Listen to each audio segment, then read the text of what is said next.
What's up, guys, and welcome to episode 1 of the RX7 FD rebuild project.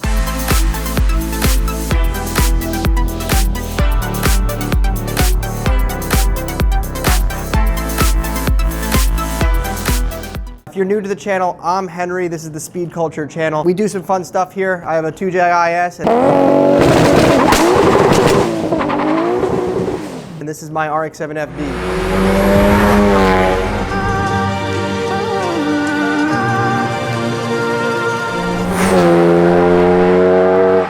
This series is going to be about setting the golden standard for building an RX7 FD in 2026. The best parts, the best tuners, the best builders, all coming together to build what I feel is my perfect OEM plus spec RX7. So this first series will focus on us building the drivetrain for the vehicle. We got a fresh 13B ready to get built today here. It is a 13B REW out of the FD3S, out of this specific car. Had everything powder coated. Over the next few videos, we will be outfitting that motor, wiring, getting the engine bay prepped, and everything associated with getting that motor in the car. Later on, we will then focus on driving this car on tracks, cross country, mountain roads, street car challenge, everything, and really get some content on it. And then after that, the car will be going into a window out paint job where we will be painting the rest of the car the same color that we just painted the bay. That will be its own series and its own project in the future, but this car will be everywhere, and I'm very excited to start this series. So without further ado, let's get going. Episode 1. Let's build this K. Guys, you remember Norman. Norman is working on, what is this thing called? Oscillating spindle sander. And we're gonna use this to resurface your housings. Cool. That is neato.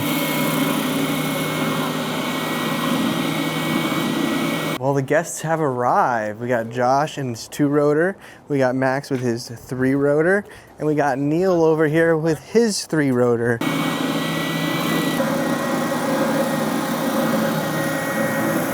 Hallamar.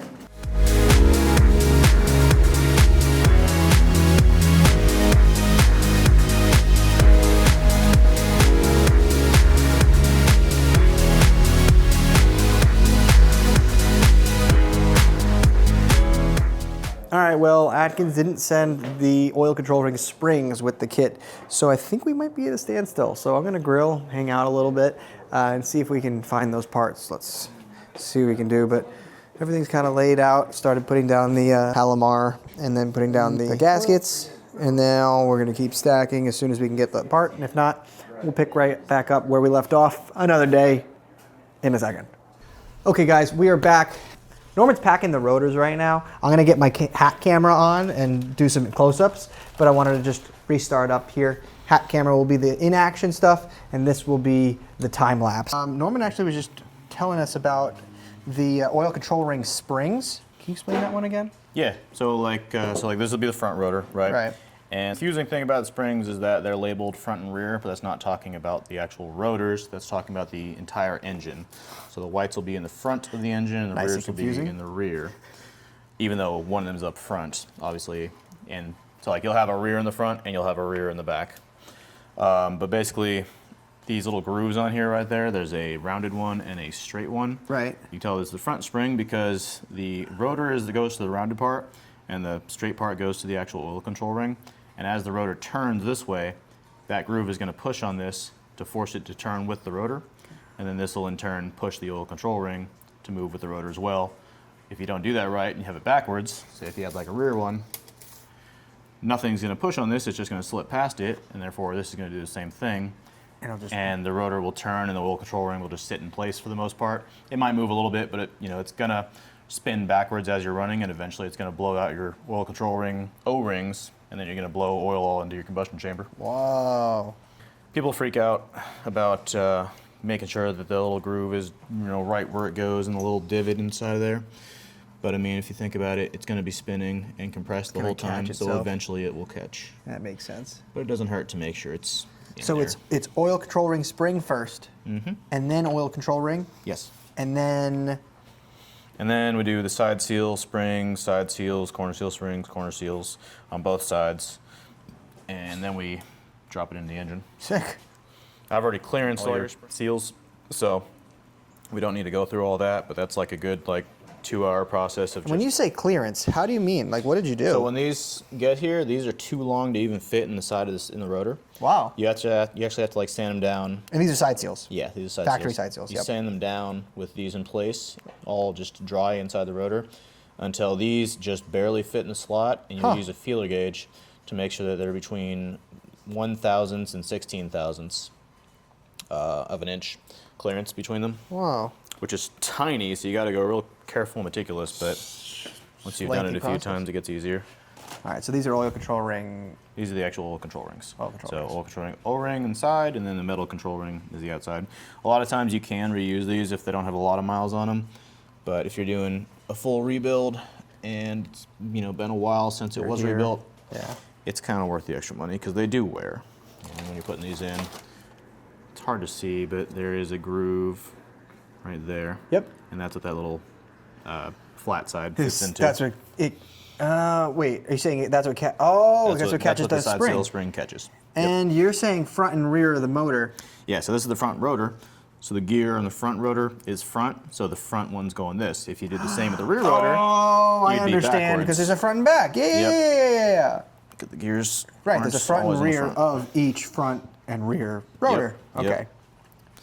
Exactly. So if you weren't thinking about it or just didn't know, and you went to install these, you would just be like, oh, these are for the fronts and these are for the rear.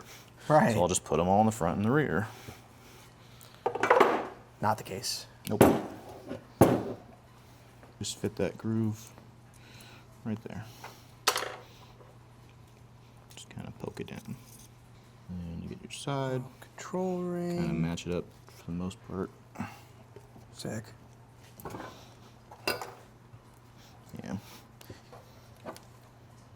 Oh, so that's what keeps it in place while you put side seals in? Raised so that when you put it down, you make sure the side seals and corner seals don't stick to the table and pop out. Got it. Neat. Yeah.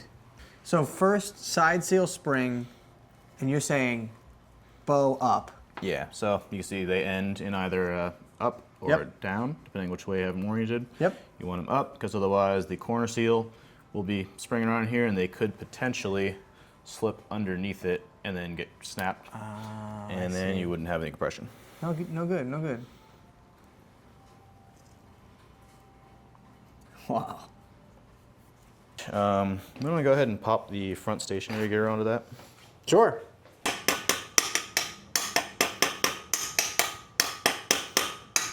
Right here for now. Cool. Okay. I'm just going to take the housing and put it down on top of this with the dowel pins, and then, you know, that'll be when I have that all done, ready to go.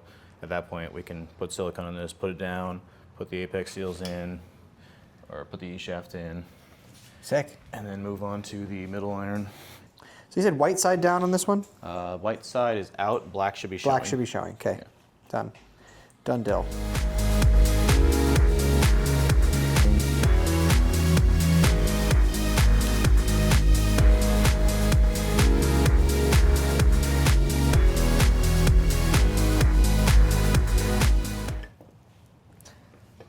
Cool.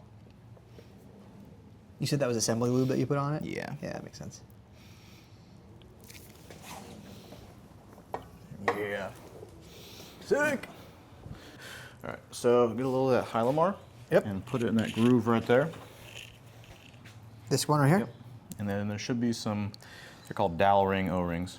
Okay. It's probably the most important O-ring on your entire engine, so really? Don't lose those. These are very important. Okay. Solid bead. This is the fibbage? Yeah, it's fibbage. Yeah.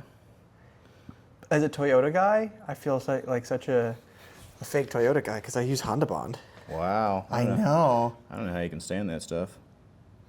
Fibbage is definitely superior. It looks like it pours a lot nicer. Are those dowels gonna be a problem or no? I don't think so. Might actually help that they're off like that. There we go. Cool.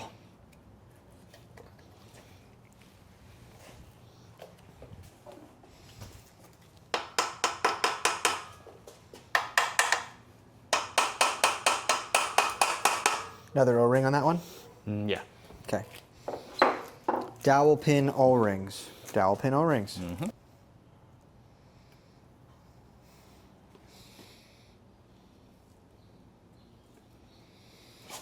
Coolie beans. Nice. Yeah, for sure. So, interesting. So you've got apex seal, and now, so these go in after? Yes. This looks so funky. Why are you? We're gonna push it down, but I need to get this spring back. Yeah, FDs use a 2-spring system. The old 12As and stuff only And I can use see one. that bottom one has a little notch to fall into, right? Yeah. And then I'm sure the top one has a notch for it to fall into as well. Yeah, it does have the bottom. The corner piece completes it, Wow. and then it should just push in. Wow, that was so cool. You like that? I know that sounded sarcastic, but that wasn't. Genuinely. Wow, that's cool, man. It doesn't really make sense in my mind and never really works out in practice. So Sure. I just do it the old school way, where you stick them in like. I mean, it makes complete things. sense. So the long one first, then the short one. Mm-hmm. And if you're ever building a Bridgeport, you have to glue the corner piece to the rest of the apex seal and put them in backwards on the front rotor. Oh, okay, interesting. Yeah. On a Bridgeport. Because what'll happen is the bridge actually opens up enough to where it will Catch it? it'll catch the corner and just suck it up. Whoa, sketchy. So you have to put them in backwards. This is why we streetport motors. Oh, sick. This is just all coming together and making sense now.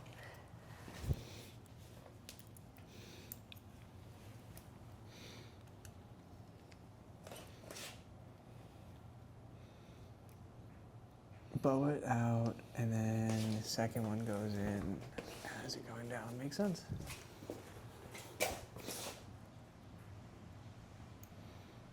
Fuck yeah.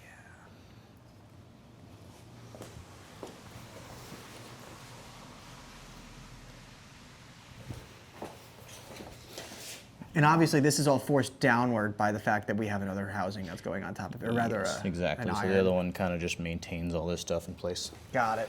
All right, now let me just kind of fix that a little bit, and we're good to go. Like I said, so you push up, top or pick up. bottom for Okay. the eccentric shaft, Probably pull from and the I'm gonna have to bottom. kind of like lean it in. Go ahead. A little more.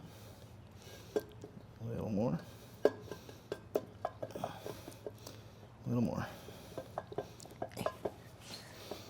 There we go. All right, let it back down. Okay. I have to like kind of twist it in a bit. There we go. Look at that. Just like that. And then that one can just spin around in there. Oh, look at that. All right. That's a good looking motor. You know, iron, rotor, housing, apex seal, iron, but it's like all these little steps. Like, oh.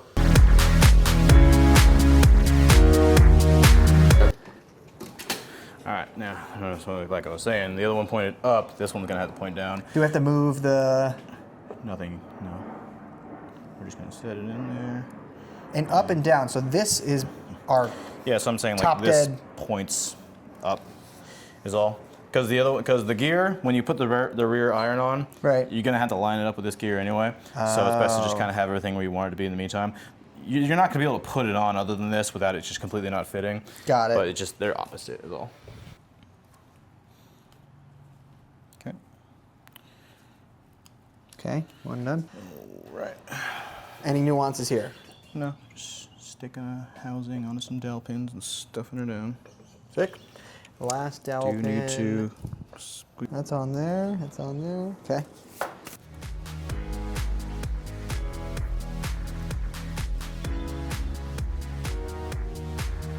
Nice.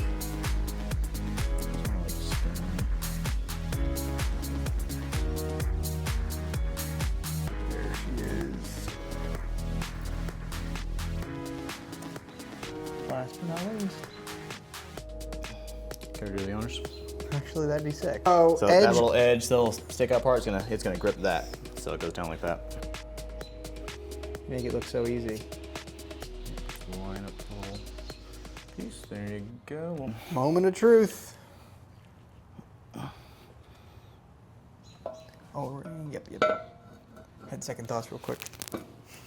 Yeah, I checked that. I was like, I hope we don't forget that. Sick. Look at that squish again. Killing it. All right, let's get those bolts. Oh, these guys. Stud kit. What we're looking at here is the Turblown Engineering stud kit. So the stud kit is what allows you to make what? It's like, this is like a 700 horsepower kind of ordeal, right? Like They say it could go up to 1,000. They say they have like. I'm more meaning like minimum. Like this is like if you're trying to make. Like if you want to make your engine more or less good for like 600, you could probably get away with it with these for a long time. Yeah. I haven't tested that, so don't take my word for it. But, you know. But these are the good stuff. I'm not trying to make that, but you know, extra precaution. Thank you, Elliot. Turblown. Got a lot more of the Turblown stuff going on here in a minute too. So. That's better. I think it was. All right, I think those are 4 mil Allen heads. We've been at it for about an hour and a half. That's crazy. Yeah, because I got home 3:30, 3:30, 4:30, 5. Yeah.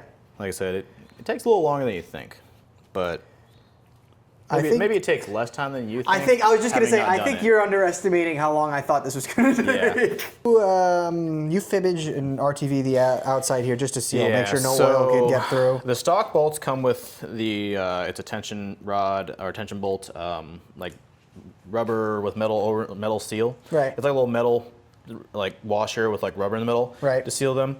These don't have that, and you don't actually have to run that because it's just coolant pressure going through these. I was wondering. So if you just do some fibbage around them and then tighten them, we're sealed. Yeah, got it. You got a torque wrench? I actually do. Sweet. I do have a torque wrench. All right, so Norman was just showing me these two you still need to use from your factory kit. So don't throw out your tension bolts yet, because those need to go here and here. Yeah, you just need any one of them plus the one that has the M on the end of it, because that's the, I think, long one. Oh. Yeah. So you'll see if you look. That's an M, not an E. Okay, good to know. Well, it's Mazda, so I assume it's an M. Yes, that makes sense. I guess it could be an E. Yeah, we'll go with M. We're going to start at 35 foot-pounds and then press P to select and get going.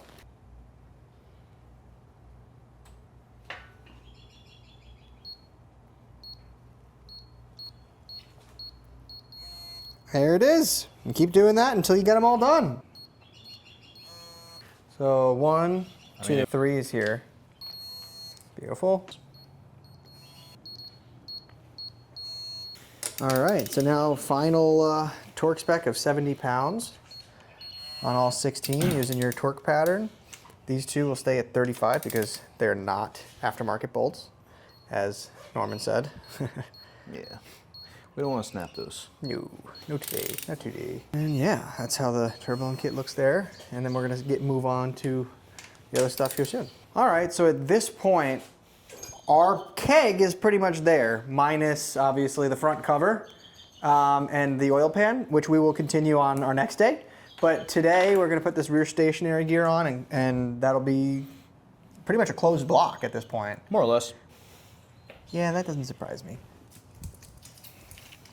Nice.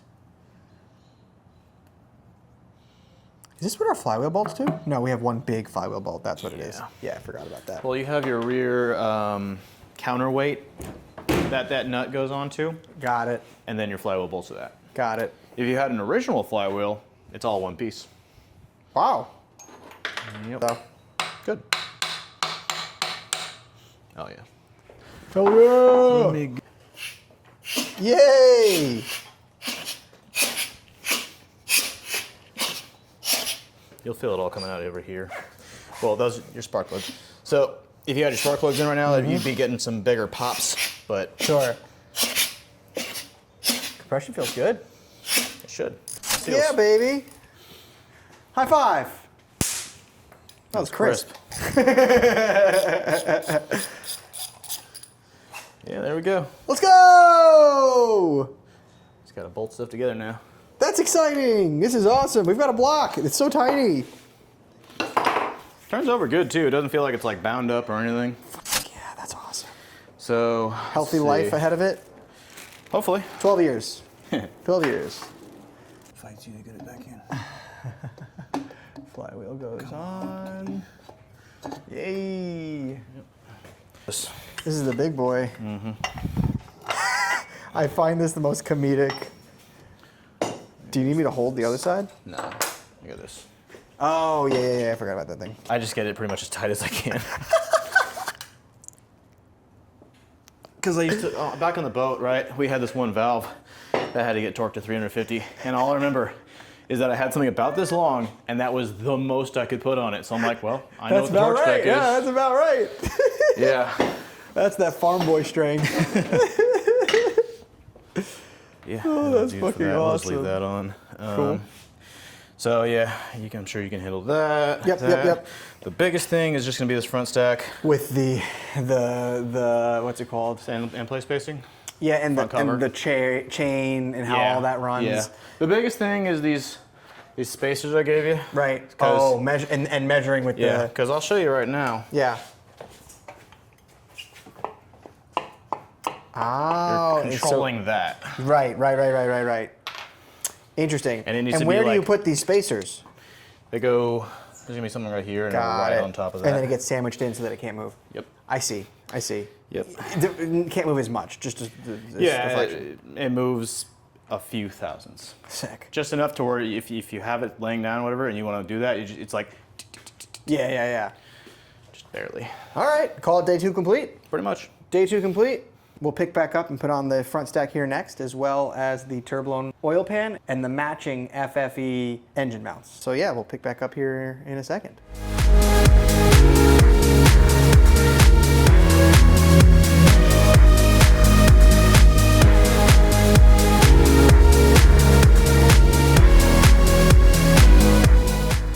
Welcome back, it's day 3. I went ahead and already put the front stack on. I got some footage of it on my glasses, you can see here. So first, you measure deflection. Essentially, you put the front stack on, you simulate you do it, torque it down to about 90 foot-pounds, and then measure deflection with that caliper device. I was out of spec, and you can see in this little document right here, you can see in this picture, you're supposed to be within 0 and about 5 thou in the millimeter section, and I was just outside of that with the B spacer. There's a couple of different size spacers you can see here. Essentially, I went from B to C to D, went the wrong direction, needed an A. Put an A spacer in, everything worked out great, so I could put the rest of it together now. So first was putting the countershaft, then the OMP on, which was pretty simple. Then I went ahead and oiled everything up on the front cover, grabbed the metal gasket, put on the front cover, and then put the front main seal on and just put the last piece on here. So now I'm going to switch to the hat cam and we're going to put the oil pan on and seal this bad boy up and call this a keg build. All right, let's put this front stack on. I got this super cool book here that's been walking me through everything. I got this when I was in Tokyo. I got an A pit. So we're going to put the hardware for the front cover on first, which I have right there. Okay.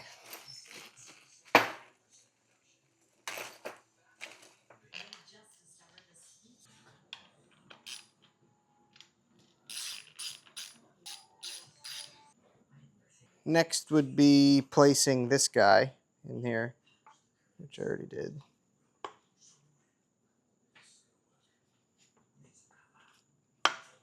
Just like that. Next is the thermal pellet.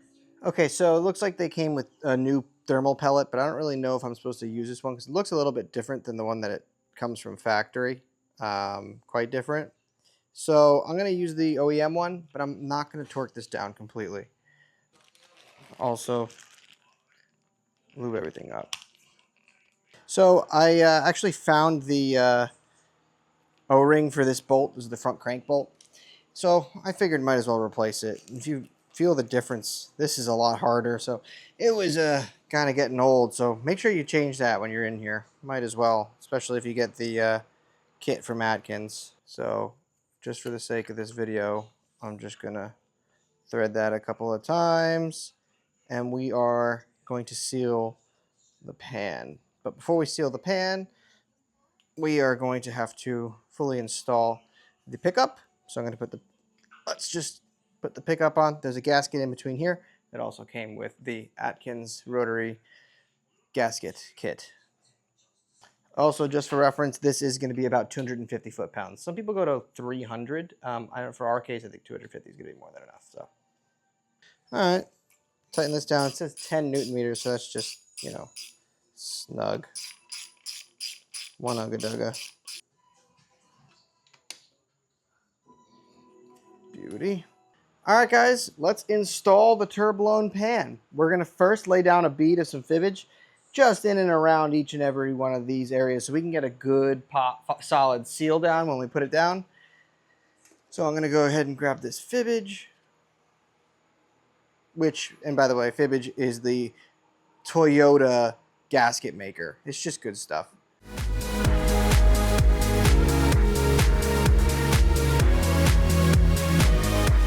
Horrible job, but it's done.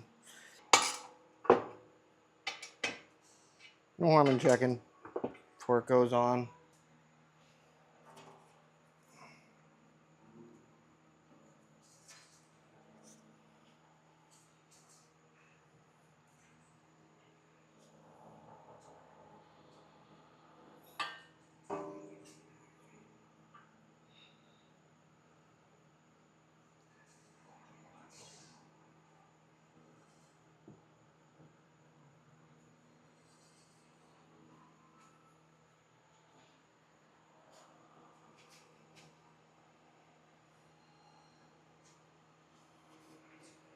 Let's go ahead and get started putting some of these hardware in here. The kit comes with provided hardware because it has to be longer due to the new pan. So you can't use your OEM hardware.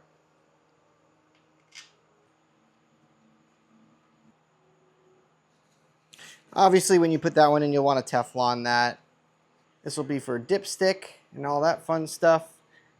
Let's go ahead and tighten these all down. Only supposed to be 1.8 Newton meters, so this isn't much at all. So actually, sorry, 8.8 Newton meters. That's a good proper squish all around, I'd say.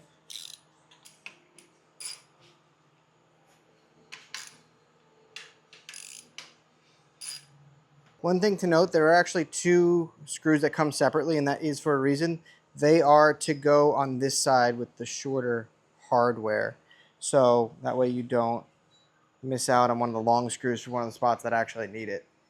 All right, that makes for the install on the Turblown pans. Super easy, get those in place. This will be for your oil pressure sensor or temp sensor.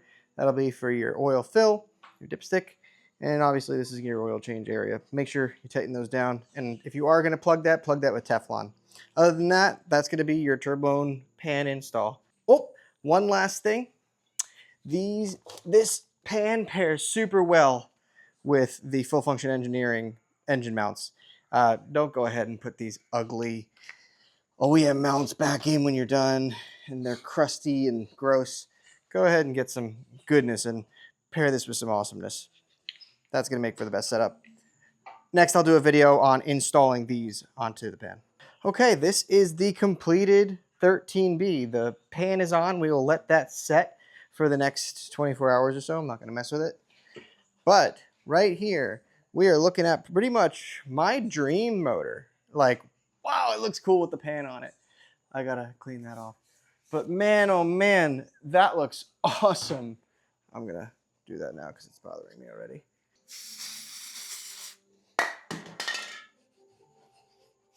Okay, now that it's clean, I feel better.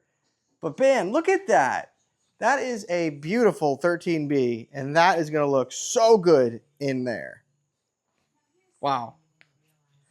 All right, that makes for the end of our video one, putting the keg together. Up next is going to be putting the turbo kit on, and then getting the bay prepped and getting all the wiring done, then putting the motor in. We've got plenty to go. So stay tuned for the next couple of weeks. And lastly, I want to thank all of my sponsors and everybody I've been working with. A couple of call outs before we end this video. Turblown, TurboSource, JP3 Motorsports, Saki Bomb Garage, LMS EFI for that awesome harness, Toyo Tires, Full Function Engineering, Link ECU, and all the Charlotte Rotary gang for helping me get this through, and all of everybody that has been in this video. So start of something great. Next episode, we're going to get a little bit closer to the fun stuff, and can't wait. See you in a few.